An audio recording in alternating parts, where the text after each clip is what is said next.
I literally tried to rediscover extinct animals for a living. Huge, healthy, incredible extinct animals. It's what I've built my whole career around. The exciting thing, there are still so many more supposedly extinct animals out there that I believe could still be alive. From mysterious giant tigers to ancient prehistoric fish in Chinese rivers, here are 5 more extinct animals that I believe could be out there.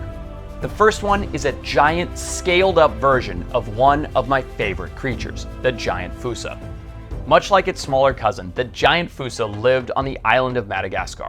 It was described in 1902 on the basis of subfossil remains being found in a cave. Giant Fousas were said to get to around 44 pounds. That's pretty big. For a bit of comparison, that's about how much a 6-month-old mountain lion cub weighs.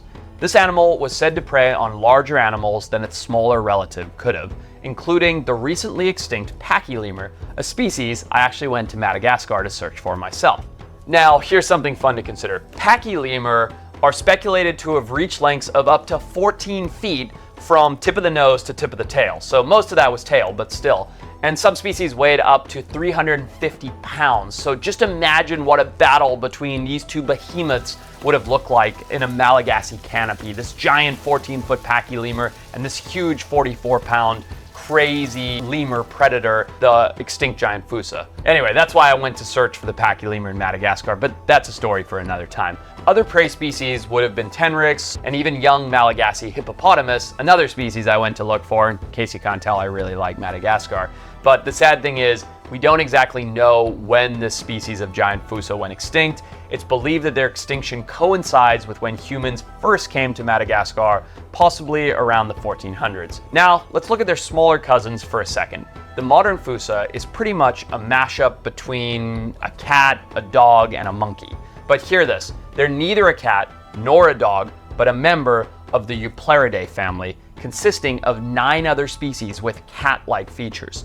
Fousas can grow to a max size of 6 feet long from nose to tail and weigh up to 22 pounds, so literally half the size of their extinct cousins. And although it primarily runs flat-footed along the ground, they are just as comfortable up in the trees, where they have specialized adaptations such as their feet being able to rotate 180 degrees to accommodate climbing up and down trees, which is insane. They mainly feed on lemurs, and the Fousa is Madagascar's only predator able to kill the largest lemur species, the Indri, an animal that I absolutely adore and was one of my favorite things I've ever seen, so we'll add part of that into this video. We've heard stories of smaller animals outcompeting their bigger, meaner ancestors. You've heard the stories megalodon versus white shark or direwolf versus gray wolf. Could the modern Fousa have outcompeted its bigger, more meaner daddy? It's fun to think about, but we could never really know for sure. But the extinction of the giant Fousa is bound to have changed predation dynamics on the island. Now, I was super lucky because I actually got to see one of these incredible animals in the wild. They were on my bucket list since I was a little kid, and there we were searching for this unbelievable hippopotamus, the extinct one we didn't find. I talked about that already. And we went to this area and set up a blind, and out of the bushes, you heard a little rustling, came this Fousa. And it was so unafraid of humans, it came right up. It even started chewing on my shoe. And I'm getting goosebumps thinking about it because it was one of my favorite interactions I'd ever had, because ever since I was a kid, ever since the movies Madagascar, the Fousa are coming, the Fousa are coming. I've thought about Fousa and wanted to see a Fousa, and getting to see and experience this one so close, see its feline-like features and its predatory instinct up close with my good friend Courtney Borgerson, the primatologist, just 10 feet away from this Fousa. It was such a special moment. So I'm very, very lucky, and the whole thing was absolutely amazing. But in talking about the giant Fousa, there's something that keeps popping up, but the scientific community always tends to ignore: anecdotal evidence. Locals, left, right, and center report seeing very large Fousa, and this could indicate that there could be more than one surviving species.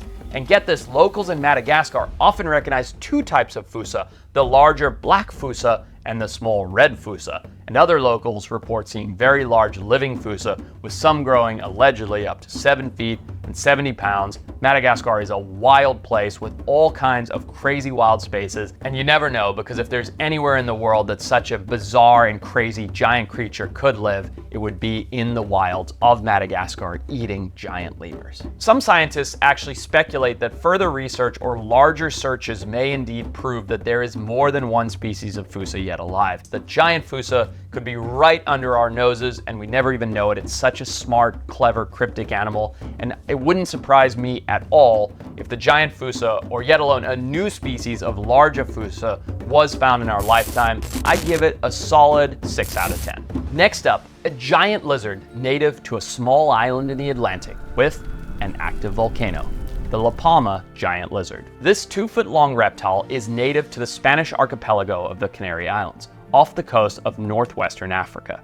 As its name suggests, historically it was only found on Laama Island. It was first described based on a few bones that were found, but surprisingly, we actually know next to nothing about this species.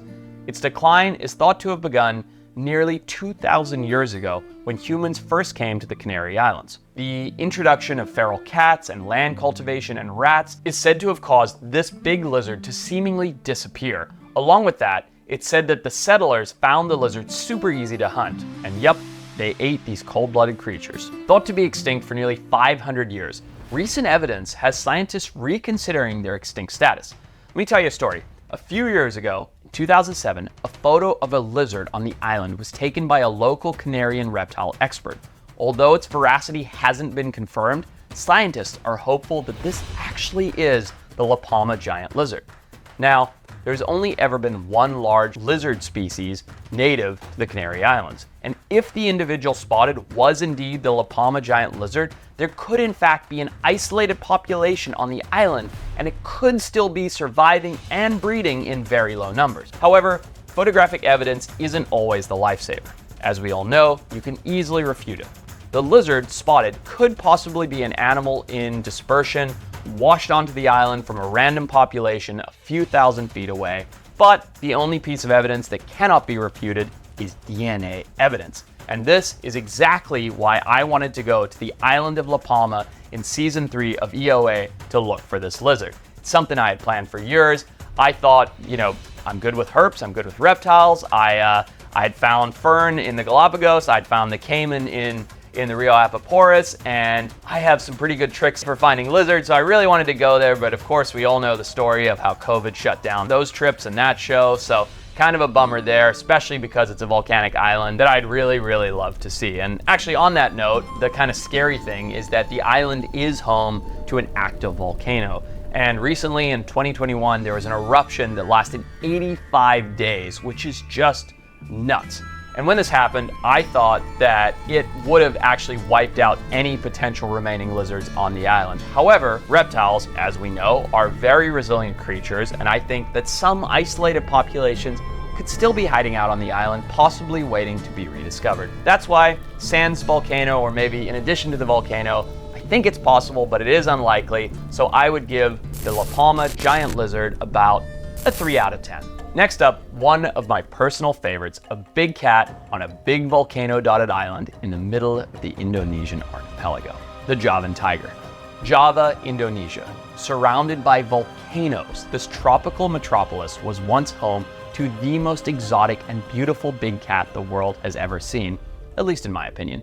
It's hard to tell by looking at these videos, but this island is the most populous on Earth. And while its diverse agriculture industry has led to a thriving economy, it's also caused mass deforestation and the recent alleged extinction of the Javan tiger. It was one of 3 members of the Sunda Island subspecies, the other 2 being the now extinct Bali tiger and the currently endangered Sumatran tiger, which can only be found, of course, on the island of Sumatra, Indonesia's largest island. The Javan tiger has long and thin stripes which were slightly more numerous than those of the Sumatran tiger. And get this, they could grow up to 300 plus pounds.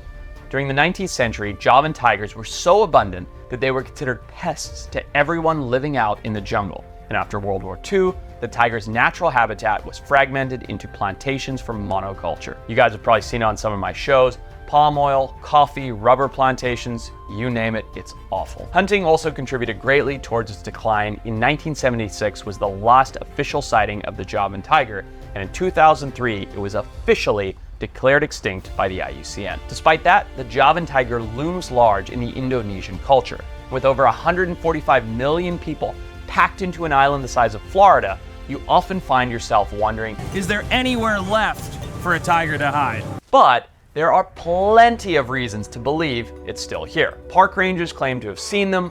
Locals have even collected distinct paw prints. I went there in 2017 to search for the Javan tiger, tracked this animal, got all kinds of firsthand reports, got thermal imaging. There are lots of reasons to think that this animal could actually still be out there. Tracking this animal on the outskirts of a city of millions was one of the most unique challenges I've ever attempted. I'm talking rough seas, canoes, dense jungles, everything. There's been no shortage of reported sightings by locals in and around Marubitiri throughout the years. I was really lucky because I teamed up with a citizen scientist named Didik, who's been working on finding it for 20 years. Well, anyway, when we met Didik, he actually had some evidence. He had a series of paw prints that he showed me, a cast foot he got of an alleged Javan tiger in 1990, and let me tell you, that paw was freaking huge.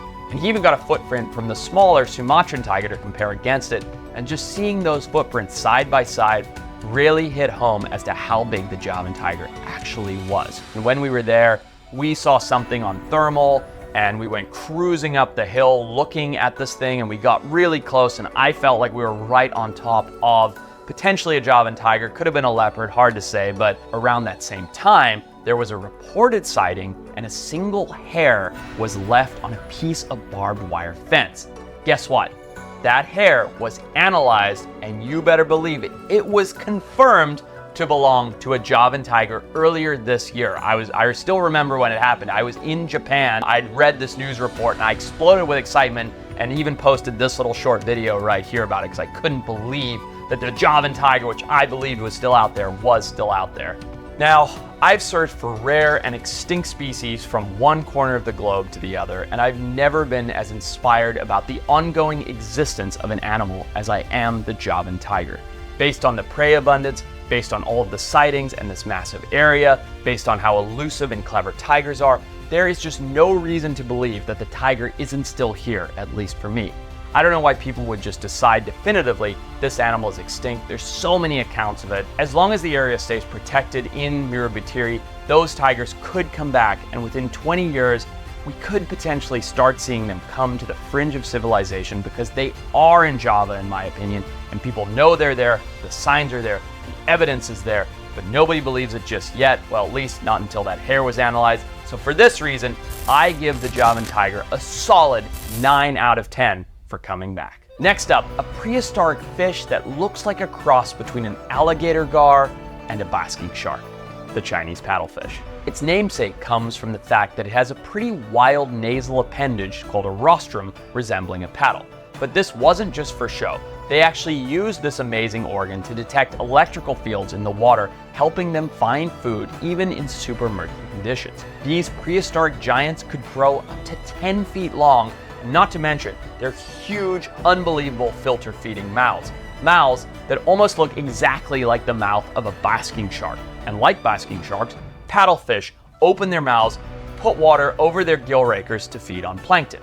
And if you're sitting there thinking they sound a lot like the North American paddlefish, well, you'd be right. They're close cousins, but here's the catch. While the American paddlefish has a broad paddle-like rostrum, the Chinese paddlefish has a sword-like rostrum, making the two species very easily distinguishable, not to mention the size difference. Now, here's the kicker. This was the first species officially declared extinct in 2020, but here's the twist. Locals believed it was extinct as early as 2005. Now, North American paddlefish, their cousin, are almost always found in rather murky waters associated with river floodplains, and the Chinese paddlefish, well, they also used to live in super low vis conditions. This pretty much makes it near impossible for the above water searches, of which there have been very, very limited to date, to be conclusive. So you might remember the story I told in my last video about wanting to go to China to search for the baji, the Chinese river dolphin. Well, that trip was supposed to be a 2-for-1 deal. The baji and the Chinese paddlefish, where both species shared the same river ecosystems, and honestly, a search for one would have been a search for both. So as you guys know, that trip never happened. If you want to hear more about that, you can check out this video here. These creatures were labeled extinct thanks to damming and pollution, but here's the thing. No comprehensive surveys have actually taken place upriver to look for either species. Personally, I think that the paddlefish are using the cover of the cloudy river and reacting to their heightened sense of danger and sensitivity using that incredible rostrum, their sensitivity to pollution, and hiding upriver. I think that the Chinese paddlefish has moved far upriver along the main channel away from Shanghai and possibly even into the headwaters of the very remote regions near to the Myanmar border. This is where no one has looked, and next to no scientific studies of almost any kind have ever been conducted. And if I'm going to find one, I believe that's where it's going to be. Now, all that being said, the evidence is scarce. We know that North American paddlefish were also being driven towards extinction, and so them bouncing back is hard to say. Regardless, I would give this one about a 4 out of 10. The next animal, looking like a jacked up cow on steroids that used to roam the vast forests of Southeast Asia, is the Kukri. Like some kind of mix between a guar and a modern cow, the Kukri was first described in 1937 by a French biologist. This holotype was captured and transported all the way from northern Cambodia to the Paris Zoological Park, where it was kept on display. Only 2 Kukri have ever been kept in zoos. The individual we just mentioned and another in Cambodia. Traditionally found in low-lying vegetation, the Kukri range throughout much of Southeast Asia. This impressive ox-like animal measured 6.5 feet tall at the shoulder and was 7.5 feet long. They were big. Their tall, narrow body was perfectly adapted to swamps around their historic range. The males had horns that were wide and followed an arc shape, whereas the females' horns were equally as impressive in sort of a lyre shape.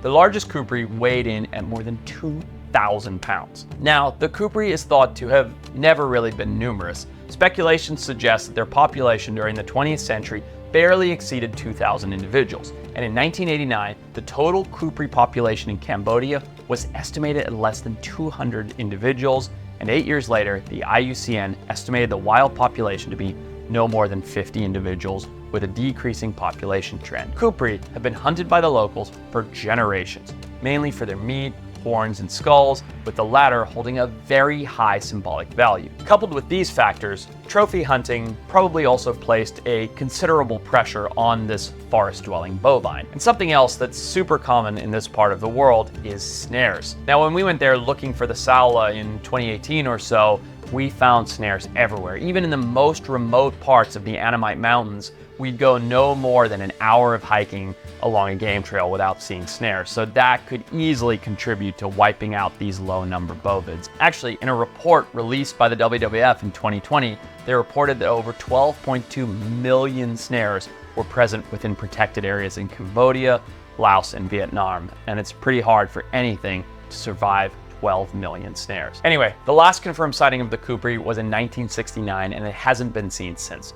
Former Prince of Cambodia, who died in 2012, designated the Kukri as the national animal of Cambodia in the 1960s. And the reality is, this animal means so much to the people of Cambodia. The whole nation is looking for a living Kukri, and they deeply believe the animal still exists. They need for them to exist. Cambodia has lost so much of its culture and peoples in wars and famine throughout the 1970s. Finding the Kukri would bring hope back to the people of this incredible country. The most recent Kukri population survey was completed in 2011, and the Cambodian people have requested that a new one take place. That's exactly why I want to go to Cambodia and search for the Kukri myself. Again, no comprehensive surveys have been done in recent times, and I absolutely think that a large cow-like animal could go relatively undetected because no one's looking, and anybody that sees it would just kind of think it's a cow. So think about it. This is exactly what happened with the Saola. It wasn't known to science till 1992, which is absolutely insane. I've been to this part of the world, and some of the locations are just impossible to trek through. It's a relentless place. The vertical relief, thick jungle, the unpassable terrain, and not to mention thieves make it just as much, if not more difficult, for proper searches to happen in these remote areas. So to find it, I'd throw out all the equipment I have at my disposal: thermal drones, trail cams, fur traps, FLIR binoculars, you name it, we would do it all. How would I find it? I would talk to all of these first-hand reports and try and pinpoint the exact location we need to search, and this is where, after 55 years, we would hope to find the Kukri, and we're all about giving these bright and vibrant people a chance to rejoice in this revered animal once again coming back. That is why I give the chance of the Kukri returning a solid 8 out of 10. Hope you guys enjoyed these videos. I always like talking about extinct animals coming back, so like, comment, and subscribe, and let me know what other animals you'd like me to dig into.